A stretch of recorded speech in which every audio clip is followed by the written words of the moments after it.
बोलो गीता मैया की जय। कृष्ण कन्हैया लाल की जय। 14वें अध्याय का महात्म्य।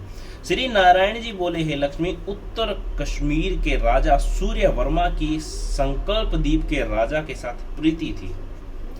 एक बार राजा ने संकल द्वीप से बड़े जवाहरात, मोती, घोड़े, बहुत कीमती सामान भेजे। तब कश्मीरी राजा ने मन में विचारा कि मैं क्या भेजूं। एक दिन राजा ने अपने मंत्री से पूछा कि हम क्या भेजें। मंत्री ने कहा, जो वस्तु वहां न हो वही भेजना उचित है। राजा ने कहा, शिकारी कुत्ते वहां नहीं हैं, सो भेजो। संकल द्वीप का राजा कुत्तों को देखकर बड़ा प्रसन्न हुआ, और ये शिकारी कुत्ते वहां थे भी नहीं। मेरे मित्र ने बहुत अच्छा किया, हम शिकार खेला करेंगे। कई दिन गुजरे। एक दिन राजा शिकार खेलने चला, और भी शिकार खेलने वाले साथ चले। संकल द्वीप के राजा ने दूसरे राजाओं के साथ शर्त बांधी कि जिसका कुत्ता शिकार मारे सो लेवे।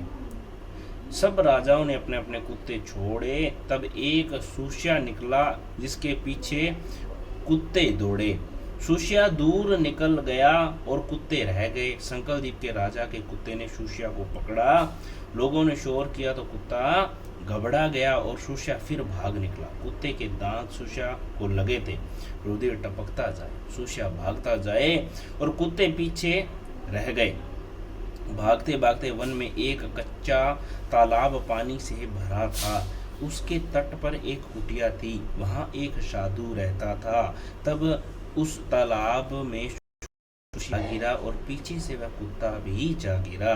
इतने में राजा भी घोड़ा दौड़ा कर पहुंचा तो देखा कि दोनों तालाब में मरे पड़े हैं। और राजा को देखकर उन दोनों ने कहा, हे राजन, तू धन्य है, तेरे प्रताप से हमने देव देही पाई। राजा ने पूछा, यह कैसे? तब उन दोनों ने कहा, हम नहीं जानते, इस जल के छूने से हमें देवदेही मिली है। इतना कह दोनों वैकुंठ को गए। फिर राजा बोला, मेरे भाग्य धन्य हैं जो तुम्हारा उद्धार हुआ।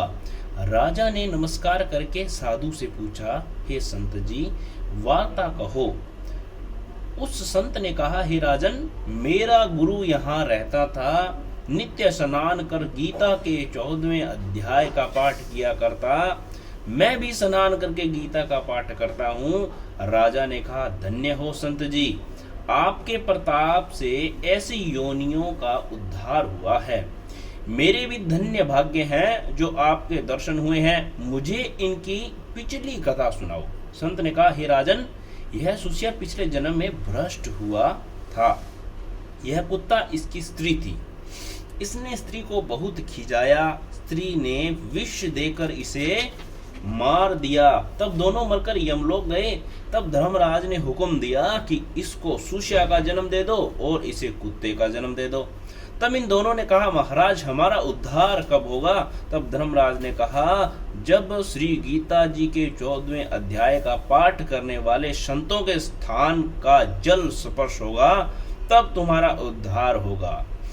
यह दोनों धर्मराज के उसी वर्ष उद्धरे हैं। तब राजा नमस्कार करके अपने घर गया और पंडित जी से नित्य प्रति गीता जी के 14वें अध्याय का पाठ सुनने लगा। अंत में उसका भी उद्धार हुआ। बोलो गीता मैया की जय हो। बोलो कृष्ण कन्हैया लाल की जय हो। सबका उद्धार हो, पूरे विश्व का उद्धार हो, पूरे विश्व में शांति हो। ओम नमः शिवाय।